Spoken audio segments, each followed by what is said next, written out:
Hello and welcome to Oil for the Journey. My name is Ileana and I will be your journey reader for today. Our readings are taken from Ignite the Truth, reading plan by Bridges for Peace. Today I will be reading to you from the book of Esther, chapters 8, 9, and 10. And one of my favorite books, I have to tell you, it's one of my favorite books. And today I get to read to you and share with you the last 3 chapters of the book that tell us how the Lord redeemed Israel, saved Israel again, even from annihilation again. And of course, history will prove to repeat itself, and God is the same yesterday, today, and always. So let's read this exciting last portion of the book of Esther together. Chapter 8 of the book of Esther. That same day, King Xerxes gave Queen Esther the estate of Haman, and the enemy of the Jews, and Mordecai came into the presence of the king, for Esther had told how he was related to her. The king took off his signet ring, which he had reclaimed from Haman, and presented it to Mordecai. And Esther appointed him over Haman's estate. Now, I'm going to be trusting that you all have already read the first 7 chapters of this. So this is kind of like the final triumph overall. Esther again pleaded with the king, falling at his feet, weeping. She begged him to put an end to the evil plan of Haman the Agagite, which he had devised against the Jews. Then the king extended the gold scepter to Esther, and she arose and stood before him. "If it pleases the king," she said, "and if he regards me with favor and thinks it is a right thing to do, and if he is pleased with me, let an order be written overruling the dispatches that Haman, son of Hammedatha, the Agagite, devised and wrote to destroy the Jews in all the king's provinces. For how can I bear to see the disaster fall upon my people?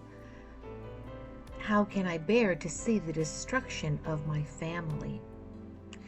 King Xerxes replied to Queen Esther and Mordecai the Jew, "Because Haman attacked the Jews, I have given his estate to Esther, and they have impaled him upon the pole he set up. Now write another decree in the king's name in behalf of the Jews that seems best to you, and seal it with the king's signet ring, for no document written in the king's name and sealed with his ring can be revoked." At once the royal secretaries were summoned. On the 23rd day of the 3rd month of the month of Sivan, they wrote out all Mordecai's orders to the Jews and to the satraps, governors, and nobles of the 127 provinces stretching from India to Cush. These orders were written in the script of each province and the language of each people, and also to the Jews in their own script and language. Mordecai wrote in the name of King Xerxes, sealed the dispatches with the king's signet ring, and sent them by mounted couriers who rode fast horses, especially bred for the king. That's pretty amazing that the detail to which all of this was done. It sounds something that we would do nowadays. We send out an edict, and it gets translated into so that everybody can understand it. We so often think that for years and years, even the word was only kept in 2 languages, and then it just kept spreading and spreading. But back then, the kings had that notion, even back then, to send it to everybody that everybody would understand. And so, and then using the fast horses, okay? It's not Pony Express, it's Kingly Horse Express. The king's edict granted the Jews in every city the right to assemble and protect themselves, to destroy, kill, and annihilate the armed men of any nationality or province who might attack them and their women and children, and to plunder the property of their enemies. The day appointed for the Jews to do this in all the provinces of King Xerxes was the 13th day of the 12th month of the month of Adar. A copy of the text of the edict was to be issued as law in every province and made known to the people of every nationality, so that the Jews would be ready on that day to avenge themselves on their enemies. The couriers riding the royal horses went out, spurred on by the king's command, and the edict was issued in the citadel of Susa.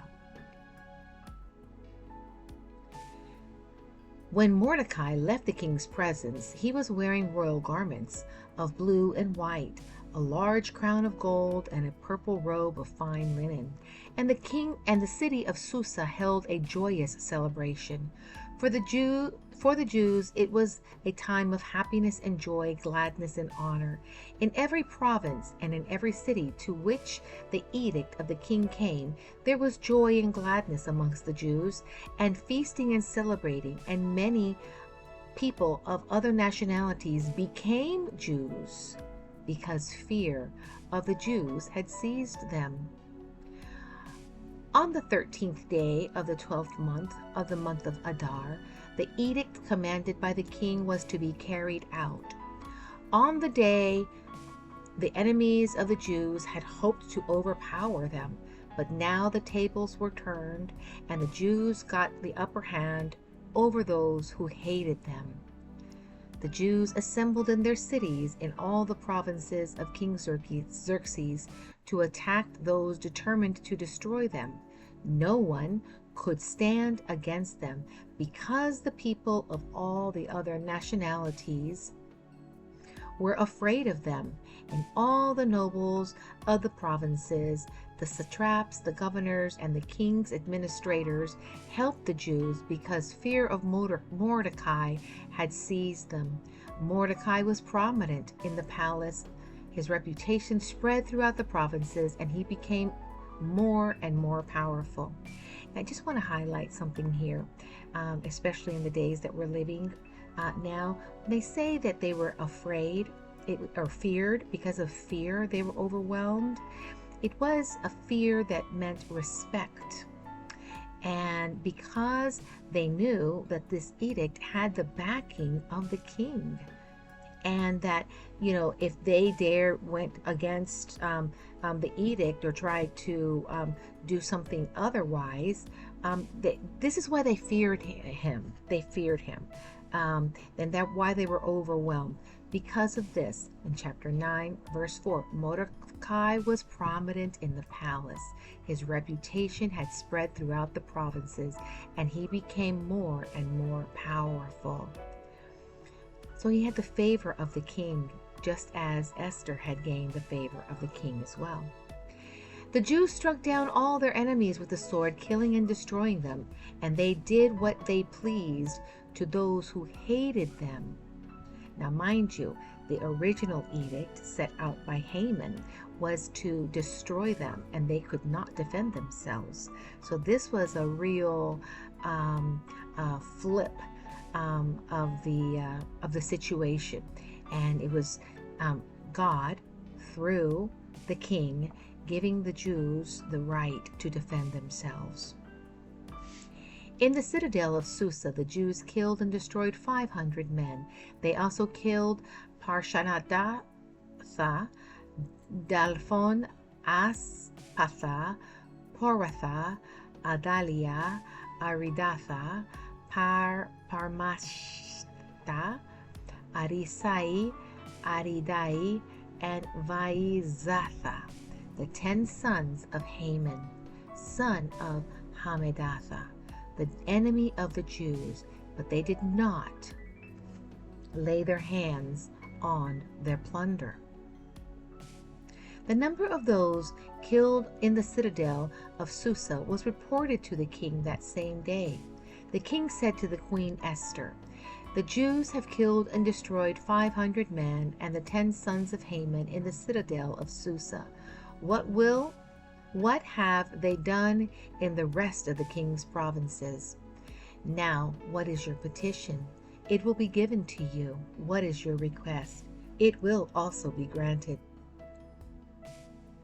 "If it pleases the king," Esther answered, "give the Jews in Susa permission to carry out this day's edict tomorrow also, and let Haman's 10 sons be impaled on poles." So the king commanded that this be done, and an edict was issued in Susa, and they impaled the 10 sons of Haman. And the Jews in Susa came together on the 14th day of the month of Adar, and they put to death in Susa 300 men, but they did not lay their hands on the plunder. That's interesting. I'm going to look that up a little bit later, unless this chapter reveals it to me, that this is twice now where although in the battle the plunder or what belonged to the enemy is not touched, is not taken. Meanwhile, the remainder of the Jews who were in the king's provinces also assembled to protect themselves and get relief from their enemies. They killed 75,000 of them, but did not lay hands on their plunder. This happened on the 13th day of the month of Adar, and on the 14th they rested and made it a day of feasting and joy. The Jews in Susa, however, had assembled on the 13th and 14th, and then on the 15th day they rested and made it a day of feasting and joy. That is why rural Jews, those living in villages, observe the 14th month of Adar as the day of joy and feasting, a day for giving presents to each other. Mordecai recorded these events, and he sent letters to all the Jews throughout the provinces of King Xerxes, near and far, to have them celebrate annually the 14th and 15th days of the month of Adar as the time when the Jews got relief from their enemies, and as the month when their sorrow was turned into joy and their mourning into a day of celebration.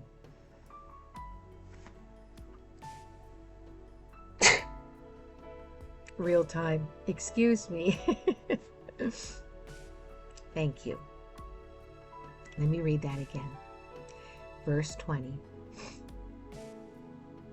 Wait, I have to sneeze again.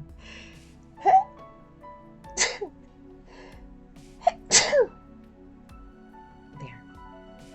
Always 2. Always 3, never 2, or never 1. Verse 20. Mordecai recorded these events, and he sent letters to all the Jews throughout the provinces of King Xerxes, near and far, to have them celebrate annually the 14th and 15th days of the month of Adar, as the time when the Jews got relief from their enemies, and as the month when the sorrow was turned into joy, and their mourning into the day of celebration. He wrote to them to observe the days as days of feasting and joy, and giving presents of food to one another, and gifts of the poor. So the Jews agreed to continue the celebration they had begun, doing what Mordecai had written to them.